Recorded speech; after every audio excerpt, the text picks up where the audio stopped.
Hello and welcome to IEL Grammar. Today we're going over the parts of speech. Students need to know the parts of speech in order to communicate effectively with their instructors, tutors, and their classmates. So let's begin with a brief overview. You may know many of the parts of speech already. Nouns, pronouns, articles, verbs, adverbs, adjectives, conjunctions, and prepositions. So we'll start with nouns. A noun is very simply a name for something, so a book, a chair, a college, a student, information, or an idea. Very often in class, you'll hear your instructor refer to nouns as being either non-count or count. Non-count nouns are things that don't take a plural, and count nouns are things that do take a plural. So let's take a closer look at non-count nouns, also called mass nouns. Again, non-count nouns cannot be counted and do not take a plural ending. So physical forces, liquids, grains, languages, weather, and fields of study are almost always non-count.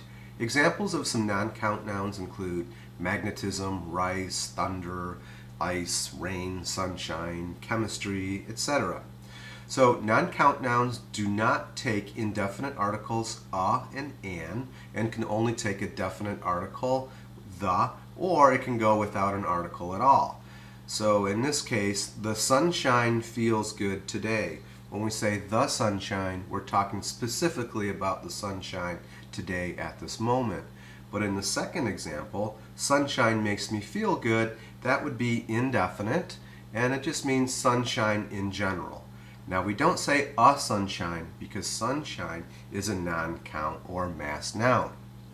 Non-count nouns take singular indefinite adjectives like much, a little, less, words like that. So I need a little time to do my homework. So little goes with time because time would be non-count. Going on to the count nouns, I think these are a little easier. Count nouns can take definite and indefinite articles, so they're kind of easy to work with. Even if you get it wrong, you may be able to get away with it in your writing class. Did you mean a train or did you mean the train? Trains or the trains. So in the singular, we can say an apple or the apple. An apple would be indefinite, just any old apple basically, or an unknown apple. And the apple or the apple means an apple that has been indicated to me. I know which one you're talking about. So in the plural, apples is indefinite. The apples would be definite in plural. So a student is indefinite and singular, and the student is definite and singular. So students and the students, notice both are plural, students being indefinite, and the students being definite or identified. So the students in my class, for example. Plural count nouns take plural indefinite adjectives like some and few and many. Alright, so a language note here. Basically, we need to know whether something is countable or not in order to make a good decision as to whether to use a definite or indefinite article and whether to use a singular or plural indefinite adjective. So things like few, many, little, or much. So in the example, the tourist did not spend very much time in Vietnam. We need to know that time is a non-count noun in order to choose correctly much instead of many. However, the tourist made a few friends. Since friends is plural and it's a count noun, then we use few. Okay, so let's move on to pronouns. And a pronoun basically just replaces a noun. So in this example sentence, Murfat is a Moraine Valley student. She is from Yemen. So she replaces the proper noun Murfat, and that is a subject pronoun. So if we look at the types of pronouns, the one we just mentioned was a subject pronoun. We also have object pronoun. So I is the subject, me would be the object, adjective pronoun my, possessive would be mine, and reflexive myself. So looking at subject pronouns, they represent the subject of a sentence, so they often come first in the sentence. So for example, I love having the opportunity to study each day. I is the subject of the sentence. You are a good student. In this case, you is the subject of the sentence. Okay? We'll move on now to object pronouns. So instead of saying I would say me, right? The object pronoun receives the action of the subject of the sentence. So the instructor told me to see the tutor for extra help. In that case, the instructor would be the subject, and then me is the object. It's receiving the action of the subject. In the second example, I only have good wishes for you. In this case, I is the subject and you is the object pronoun. In the third example, the employer paid him to go back to college to update his skills. So him is the object pronoun. Okay, so the object pronoun for we would be us, and the object pronoun for they would be them. Moving on to adjective pronouns. An adjective pronoun is a pronoun that is used, well, as an adjective. I don't know how helpful that is, but what we'll do here is we'll say my, your, his, her, its, our, and their act as adjectives in that they describe the noun that follows it. So, for example, my sister is studying to be a radiologist. My tells me whose sister it is, right? Your book is in the trunk of my car. Her brother always sings in the hallway. Our tutors at Moraine Valley are very helpful, and their class meets in room B260. Notice each of these pronouns is followed by a noun. My sister, your book, her brother, our tutors, their class. If we do not have a noun, then we have a possessive pronoun. So we can say the pen is mine, or mine is blue. So we're taking away that noun. The pen is yours. The pen is his or hers. The pen is ours. The pen is yours. And the pen is theirs. Okay, so those are possessive pronouns. Reflexive pronouns simply refer back to their subjects. So when we have the same subject and object, we would use a reflexive pronoun. So I believe in myself. You may help yourself. He helped himself to the last piece of pie. We were proud of ourselves for doing well on the first exam. I hope you all enjoy yourselves over the weekend. And finally, they had only themselves to blame for not arriving on time for the function. Okay, so moving on to articles. The simple definition of articles is that they identify nouns as either being specific or unspecific. So indefinite would be unspecific, and when you use a or an or possibly no article at all, or maybe a plural. In definite, we use it's specific, and we use the for a lot of these. Okay, so indefinite articles identify unspecific singular nouns. If you think about a person speaking and somebody listening to the speaker, any singular noun that is known to the speaker but not the listener is unspecific or indefinite, so we use a or an. We also use indefinite articles the first time we mention something. Not always, but in many cases. So no one knew that Murphat was planning to buy a car. We don't know which car. It's the first time we've heard of it, so we're going to say a car. It's indefinite. We use an before adjectives or singular count nouns that start with a vowel sound. Not necessarily the letter, but the sound. So having an education fosters success. An essential quality for learning is patience. Definite articles are something that would be identified. So if we think of a speaker and a listener in a conversation, any singular or plural noun that is known to the speaker and the listener is specific or definite. So for example, the clock in our classroom is above the door. The sun rises in the east and sets in the west. The Des Plaines River runs through Joliet. So all of these things are known. The clock in our classroom. There's only one. We can all see it. We all know which one you're referring to. So we're saying the. Okay? Moving on to verbs. Now a verb is a word that typically represents an action or a state They can be tricky because they have to be changed for tense, agreement, aspect, voice, and mood. There's a lot to think about when choosing a verb and the form of that verb. So verbs function as the predicate of a sentence. The predicate just means everything after the subject. So every complete sentence must contain a subject and a predicate, which means every sentence contains at least one verb. If you don't have a verb, you don't have a sentence. So for example, he ran. The subject of the sentence is he, and the predicate or verb is ran. Now we can divide verbs into three groups. Full verbs, so things like believe, study, practice, rest, observe, and we'll talk about those in a minute. Primary or helping verbs, that would just be, do, and have are the basic three. And then modal auxiliary verbs like can, might, should, and will. So we'll start with full verbs, and a full verb must have at least 4 forms. A regular verb has 4 forms. It has a base form, so we can say talk, an S form, talks, an ing form, talking, and then an ed form, talked.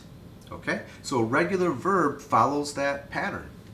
Now, many verbs are also irregular and they can take a different ed form. So the last one, look at this example. The base form, speak, the S form is speaks, the ing form is speaking, and everything is normal until we get to the ed form. We have spoken is the past participle, and we can say spoke is the other ed form, is the past tense. I'm sorry I didn't write that in there, but the spoke and spoken, it has 2 different forms for the ed. Those are what are irregular verbs. Okay, when you want to know which verb is the full verb in a sentence, you just look at the final verb in the clause or phrase. So the instructor might be preparing for class. In this case, preparing is the main verb or full verb, and then might and be are auxiliary verbs, which we'll get to in just a second here. So moving on to primary verbs, these are the big 3, be, do, and have. You really need to know these in order to write effectively.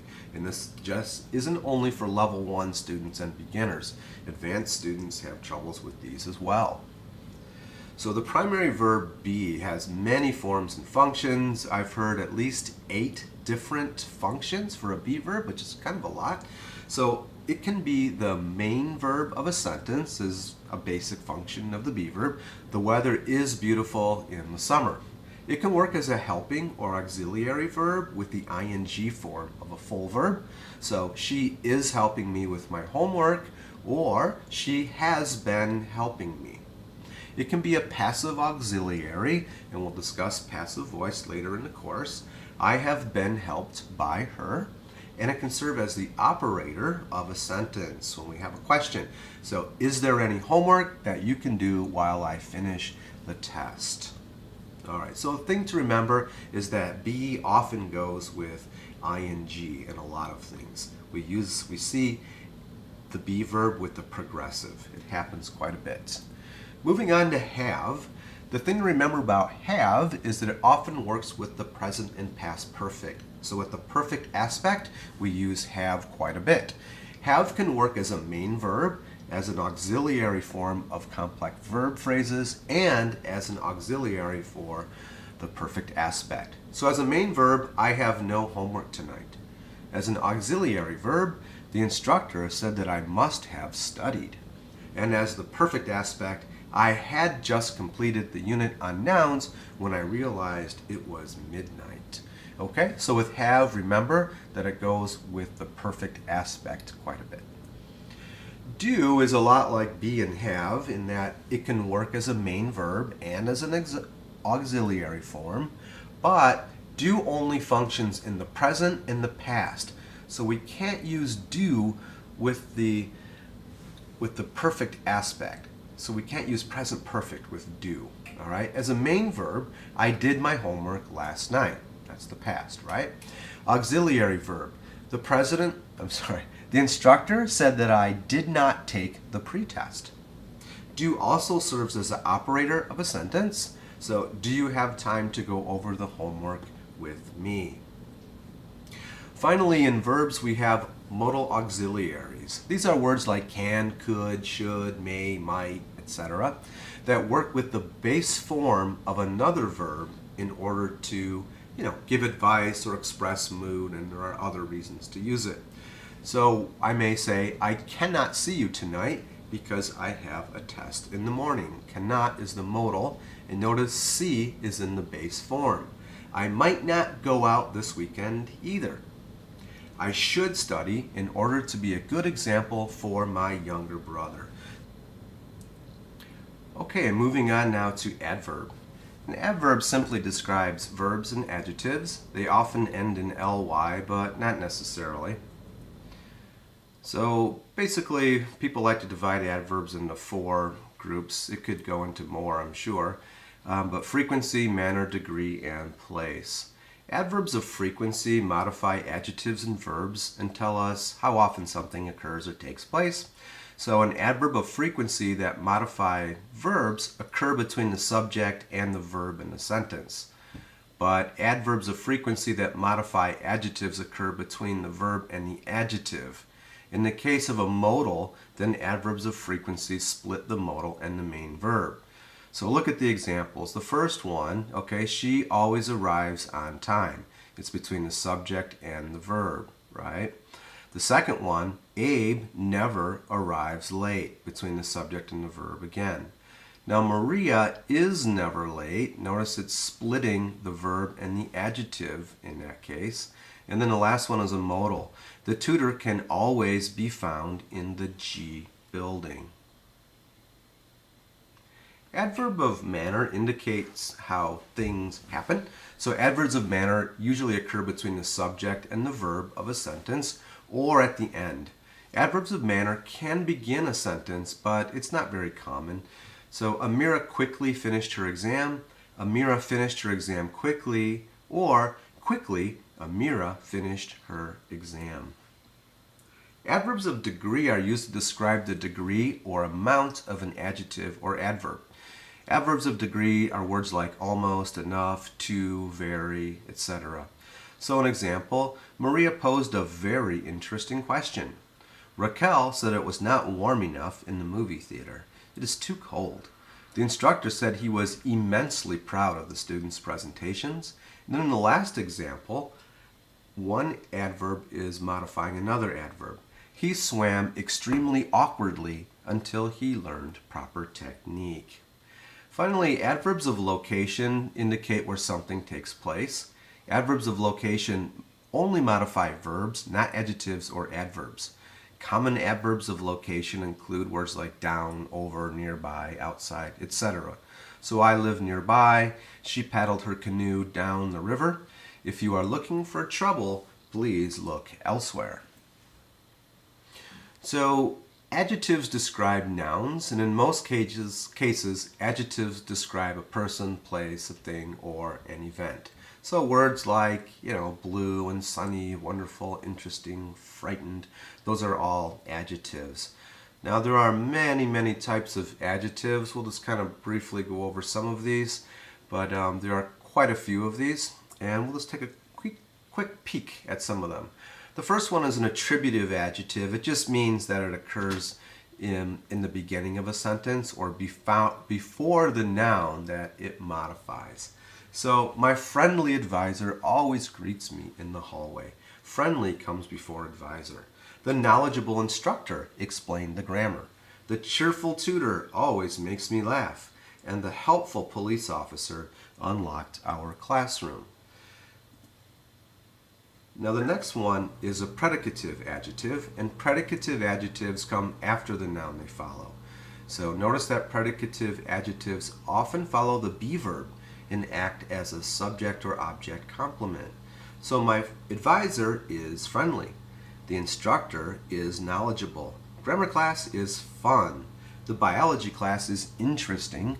And canoeing in the MVCC pond is relaxing. See how they kind of come at the end of the sentence, or at least after the noun. The next one is a postpositive adjective, and they immediately follow nouns and pronouns that they modify, and they're really reduced adjective clauses.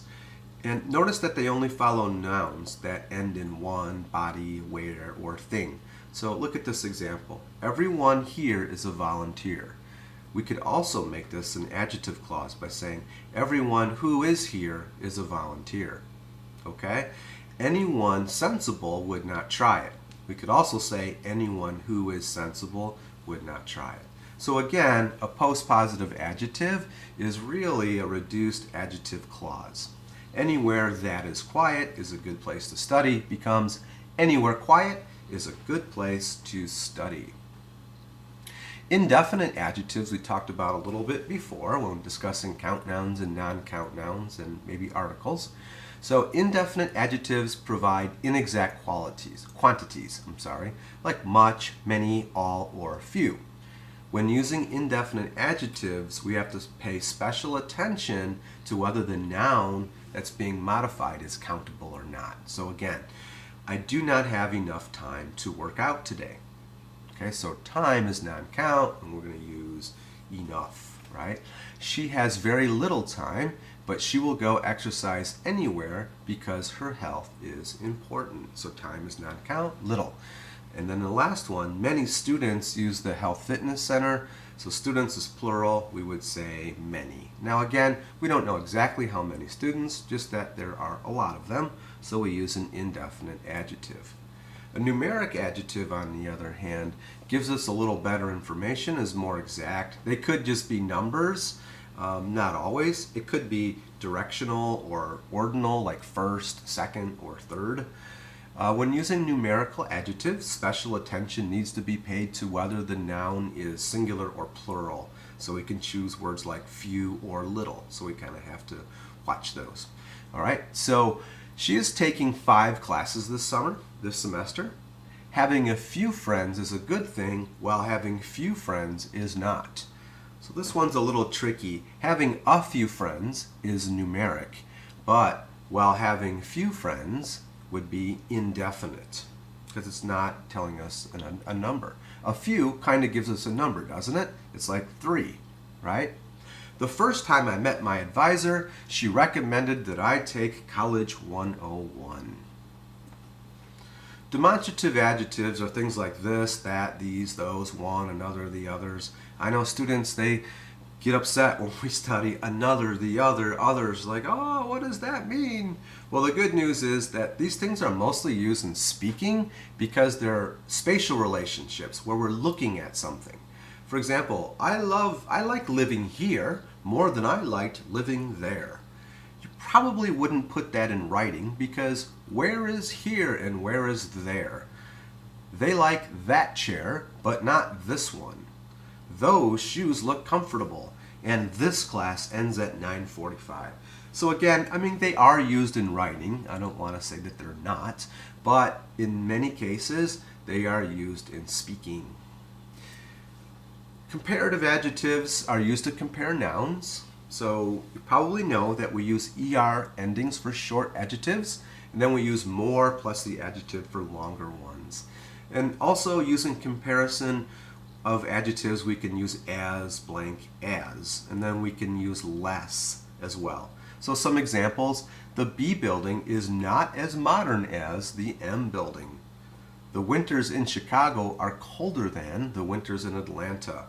The soup in Cafe Moraine is more delicious than the soup from the grocery store.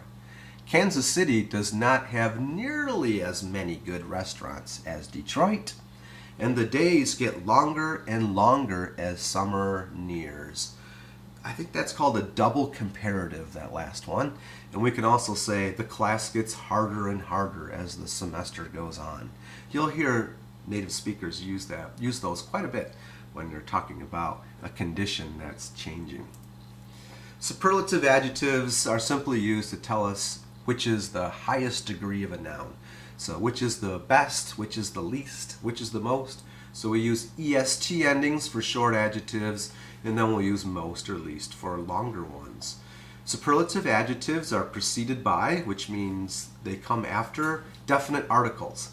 So Mrs. Hassan is the most conscientious student in our class. We use the because we know which one she is, right? She's the best. There is only one best. Although he was wealthy, he drove the least expensive car. We know which car it is because it is the least one, the least expensive. It has been identified. The basketball player was the tallest in our class. Okay, there's only one tallest student, so we say the tallest in our class. Interrogative adjectives are used in questions when we're modifying nouns. There has to be a noun there or it is not an interrogative adjective. So whose book is this? If I just said whose is this, that's not an adjective, that's a pronoun. What time is it? Which test is the most reliable? And which is the best? In this case, that's not an adjective, that one's a pronoun. So we have to have the noun after the interrogative adjective to make it an interrogative adjective. Finally, adjectives of quality. They tell us the kind or quality of something, and this one I think is kind of simple. She is an intelligent woman. He has become an excellent lawyer. He is an honest person. And we all appreciated her insightful comments. One thing to note is that before the adjective, we have our articles here. She is an intelligent woman. She became an excellent lawyer. So when we're using the adjective, it has to agree with the article. Okay, so moving on now to conjunctions. So conjunctions are function words that connect ideas, and they can basically be divided into three parts. They're subordinating, coordinating, and connective. Coordinating conjunctions, you may have heard your writing teacher say fanboys, which stands for, and, nor, but, or, yet, and so. And those are words that join two or more words, phrases, and or clauses. So when using coordination, all items need to be parallel or equal. So for example, it is cold and windy outside. Cold and windy are both adjectives, so it's parallel and it's equal. So that works. A phrase, we can study in the library or in the tutoring center. Both of those phrases are equal. We've got the prepositional phrase going on, in the library, in the tutoring center. And the last one, in a clause, we have to make sure that our verb forms are the same on both sides. So I will take online writing in the summer, and then I will take COM 101 in the fall. So I can't use two different verb forms on each side of the conjunction. I have to keep them the same. Those are coordinating conjunctions. Subordinating conjunctions are used to add complexity to your writing. In the case of subordination, one clause is dependent on another. Subordinating conjunctions include words such as because, even though, while, and unless. So for example, I enjoy coffee because it warms me up on a cold day. Not old day, but a cold day. Unless there is a snow day tomorrow, we will meet at the college. I sometimes check my phone, even though I know I should not. All right, so those are subordinators. And finally, we have correlative conjunctions, and they're kind of like compound conjunctions because they have two parts. So for example, I'm not sure whether we will have a test tomorrow or not. Texting and driving is not only illegal, but also dangerous. We are asked to neither arrive late nor leave early. So they're very simply two-part conjunctions. All right, last but not least, we have prepositions. And let me say that the English preposition system is very confusing. A preposition is a function word that sits near a noun to indicate relationships such as location, time, direction, and agent. Agent means who is doing it. So common prepositions are words such as to, on, in, at, among, between. So some examples of a preposition would be, I left my book in my car. He made it to Chicago by hitchhiking. And the twister symbol outside the restroom door indicates that it is a storm shelter. That shelter's shelter. Sorry about that. So types of prepositions, we have time, place, direction, and agent. Prepositions of time tell us when something takes place. So class begins at 8. Online writing is offered in the summer, and the pretest is offered on the first day of class only. Sorry, if you came the second day of class and are expecting to take the pretest, can't do it. Prepositions of place. Prepositions of place tell us where something is located. So the library is located in building L. Let's meet at the college tomorrow. The airplane flew over the college on its way to Midway. Prepositions of direction, they indicate movement. So Sarah always goes to the library after class. He threw the ball into the lake, and he walked into the door while texting. And last but not least is our agent pronouns. And an agent pronoun indicates something or someone, a noun, acts on the subject of the sentence. So common agent pronouns are with and by. Notice that the passive voice, which we will study later in the semester, is used with agent prepositions. So some examples. Hamlet was written by Shakespeare. The Mona Lisa was painted by Da Vinci. And the Olana House was designed with incredible skill. All right, well, thank you very much for your attention. I appreciate it. Those are the parts of speech. You really need to be familiar with those before you walk into class so that you can communicate effectively with your instructors, your tutors, and your classmates. In addition, knowing the parts of speech is one of the course and competencies that you need to pass in order to finish your IEL grammar and writing competencies. Have a great day, and thank you very much. I hope to see you around campus.